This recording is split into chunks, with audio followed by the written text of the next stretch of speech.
오늘은 바울 선교의 새로운 전략, 바울 선교의 새로운 전략이라는 제목으로 우리 하나님 말씀 함께 나누도록 하겠습니다. 바울의 3차 전도 여행의 중심이 되는 지역은 에베소였는데 에베소는 당시에 굉장히 유명한 도시였습니다. 도시 전체가 대리석으로 건축된 도시여서 도로에도 대리석을 깔았고 또 건물 기초와 기둥도 대리석이었고 또 빗물을 바다로 빼내는 수로까지도 대리석으로 만들었던 도시가 바로 에베소였습니다. 이 도시 전체가 대리석이었기 때문에 태양빛이 빛나면 눈부시게 반짝거리는 도시가 에베소였고, 이 에베소는 굉장히 부유한 도시였는데 이 수출입 무역으로 경제적인 수익도 상당했지만 당시 고대 세계 7대 불가사의 중에 하나였던 아데미 신전이 도시를 먹여 살리는 주 수입원이었습니다. 수많은 사람들이 이 아데미 여신에게 제물을 바쳤기 때문에 이 아데미 신전에 엄청난 양의 돈이 쏟아져 들어왔던 우상 숭배의 도시가 바로 에베소였습니다. 바울이 이처럼 타락한 도시 에베소에서 12명쯤 되는 제자들을 만나게 됐는데, 처음 그들을 만났을 때 너희가 성령을 받았느냐, 성령 세례를 받았느냐 이렇게 물었는데 제자들은 들어본 적이 없고 오직 우리는 요한의 세례만을 알 따름이다 이렇게 얘기를 했습니다. 그래서 바울은 요한이 세례를 주면서 자기 뒤에 오시는 이를 믿으라고 했는데 그분이 바로 예수님이라 하는 것을 오늘 본문 4절에서 설명을 해줬습니다. 이 12명쯤 되는 제자들은 바울의 이 설명을 듣고 예수님의 이름으로 세례를 받게 됐는데, 바울이 안수하는 순간 그들에게 성령님이 임했고 성령을 받자마자 그들이 방언도 하고 예언을 했다 이렇게 오늘 본문에서 기록을 하고 있습니다. 바울이 12명의 제자들에게 안수를 해줌으로 성령이 그들에게 임한 뒤에 그들은 아마 바울의 수제자들이 됐을 것입니다. 그래서 바울을 따라다니면서 함께 복음을 전하고 도움을 주게 됐는데 에베소에서 석 달 동안 그들에게 복음을 전하게 됐습니다. 바울이 복음을 전하면 항상 나타나는 패턴이 복음을 방해하는 방해자들이 등장한다 하는 것입니다. 그동안 반대 세력이 등장하면 처음에 바울은 논쟁하고 또 변론하고 서로 싸움을 하다가 핍박이 생기면 지역을 옮기는 것이 바울의 패턴이었습니다. 그런데 에베소에서 바울은 이제 평소와는 다른 움직임을 보여주고 있는데 1차와 2차 전도 여행을 하는 동안 이 핍박 때문에 바울이 굉장히 많이 애를 먹었던 기억이 있었고, 바울은 그동안에 새로운 전략을 구상을 했던 것 같습니다. 그리고 마침내 에베소에서부터 바울은 이 새로운 전도 전략을 실행에 옮기기 시작했습니다. 이 바울이 세운 새로운 전략의 특징은 세 가지로 볼 수 있습니다. 9절 보시면 하반절에 보시면 바울이 그들을 떠나 제자들을 따로 세우고 두란노 서원에서 날마다 강론했다 이렇게 기록을 했는데, 첫 번째는 바울이 더 이상 반대자들과 논쟁을 하지 않고 반대자들을 떠났다 하는 것입니다. 반대자가 비방하면 바울은 그들과 논쟁하고 성경을 해석하면서 싸움을 하고 또 복음을 증거하고 변호해 왔는데, 이제 바울은 반대파와 싸울 생각이 전혀 없었습니다. 복음을 전하기 위해서 써야 할 시간과 에너지를 더 이상 반대자들에게 쓸 이유가 없다 하는 것입니다. 때로는 투쟁하고 또 항의하고 논쟁을 해야 될 때도 있겠지만 그보다 더 중요한 것은 새로운 일을 하는 것입니다.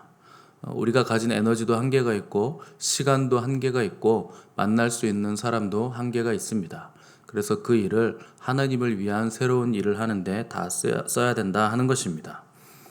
어떤 사람들은 내가 총대를 메고 투쟁하고 싸워야 된다고 생각을 하는 분들이 있는데, 여러분들은 총대 메는 일은 하지 마시기 바랍니다.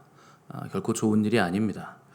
불필요한 싸움에 에너지를 쏟으면서 시간을 낭비할 필요도 그럴 이유도 전혀 없습니다.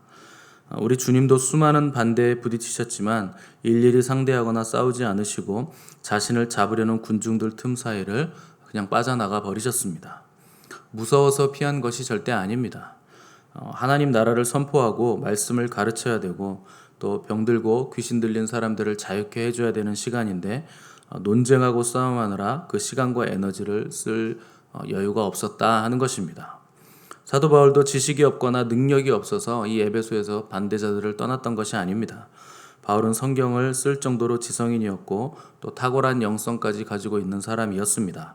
그러나 바울은 십자가에 못 박힌 그리스도 외에는 아무것도 알지 않기로 결단한 사람이었기 때문에 그 하나의 목표를 위해서 불필요한 싸움과 에너지 소모를 이제부터는 최소한 줄이기로 결단하고 그 반대자들을 떠났다 하는 것입니다.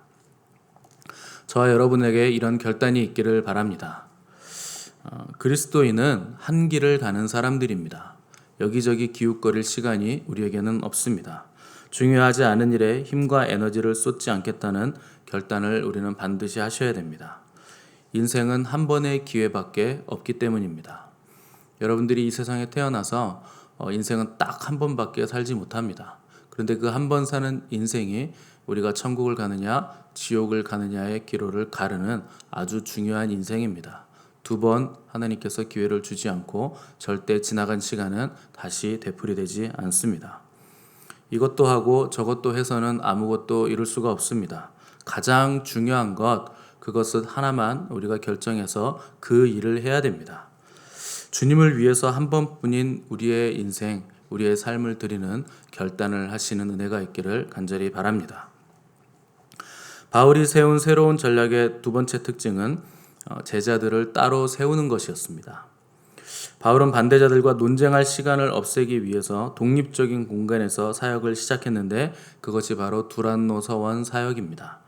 이제는 반대자들을 떠나서 제자들만 따로 세워서 그들을 양육하겠다 하는 것이 바울의 전략이었습니다.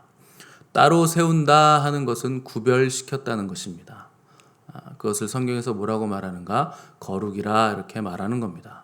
거룩은 구별되는 것이고 따로 세워지는 것입니다. 하나님께서 바울과 바나바를 안디옥 교회에서 따로 세워서 복음을 전하는 선교 사역에 파송하신 것처럼 바울도 에베소에서 만난 12명의 이 제자들을 따로 세워서 그들을 집중적으로 양육하고 훈련시키기 시작한 것입니다. 왜 그들을 집중적으로 훈련시키고 양육을 따로 했는가? 그렇게 해야 그들이 변화되기 때문에 그렇습니다. 그럭저럭 사는 사람들은 절대 세상을 변화시키지 못합니다. 세상을 변화시키는 사람들은 누구인가? 따로 구별된 사람들이 세상을 변화시키는 사람들입니다. 여기도 손대고 또 저기도 손대고 교회와 세상에 한 발씩 걸치고 신령한 음식도 맛보고 세속적인 음식에도 혀를 갖다 대는 사람들은 절대로 세상을 변화시키지 못합니다. 오직 구별된 사람, 헌신된 사람이 하나의 목적을 위해서 한 길만 가기로 결심한 사람이 복음으로 세상을 변화시키는 사람들입니다. 누가가 이 본문에서 에베소에서 만난 12명의 제자들을 계속 강조하고 있는 이유는 12이면 충분하기 때문에 그런 것입니다. 우리 주님도 12명의 제자들로 세상을 뒤집으셨고 우리 하나님도 12지파를 세워서 모든 민족들을 뒤집으실 계획을 세우셨습니다. 바울도 12명의 제자들을 통해서 이 에베소와 아시아 지역과 유럽을 전부 다 뒤집을 준비를 2년 동안 지금 시켰다 하는 것입니다. 세 번째 바울의 새로운 선교 전략은 9절 마지막에 있는 강론이었습니다. 바울은 두란노 서원에서 날마다 강론했다 이렇게 기록을 하고 있습니다. 이 두란노라는 것은 사람의 이름입니다. 그리고 서원이란 건 일종의 학당이나 아카데미를 의미하는 단어입니다. 아마 에베소 지역에서 존경받는 학자의 이름을 따서 세운 아카데미가 두란노 서원이었던 것 같은데 바울이 그 장소를 빌려서 에베소에다가 신학교를 새로 설립을 한 것입니다. 바울은 여기서 12명의 제자들에게 날마다 성경을 가르치고 또 영적인 진리들을 가르치면서 훈련시키고 사역을 준비시킨 것입니다. 이 제자들이 일주일에 한 번 훈련받은 게 아니라 매일 집중해서 훈련받았다는 것을 기억을 하셔야 됩니다. 많은 크리스찬들이 일주일에 한 번 예배 참석하는 것으로 변화되기를 바라시는데 일주일에 하루를 온전히 듣는 게 아니라 일주일에 하루 나와서 30분에서 40분 정도 설교를 듣고 변화되기를 원하고 있다 하는 것입니다. 그렇게 해서는 절대 변화 일어나지 않습니다. 매일매일 말씀을 듣고 훈련받고 양육받지 않으면 변화는 먼 나라 얘기입니다. 변화란 머리끝부터 발끝까지 완전히 바뀌는 것입니다. 그것이 바로 변화입니다.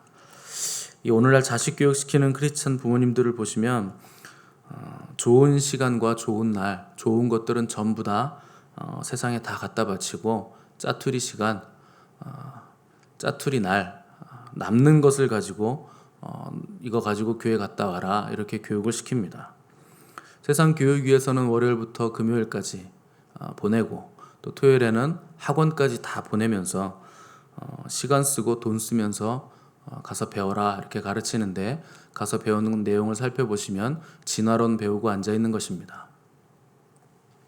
신앙 교육을 위해서는 주일 1시간 딸랑 내주고 그마저도 학원에서 뭐 특강 있거나 시험 있다 그러면 교회 못 가게 하고 학원 보내는 것이 오늘날 크리스찬 부모들의 교육 현실입니다. 그렇게 교육하면서 어떻게 자녀들이 믿음에 있기를 바라는지 도무지 알 수가 없습니다.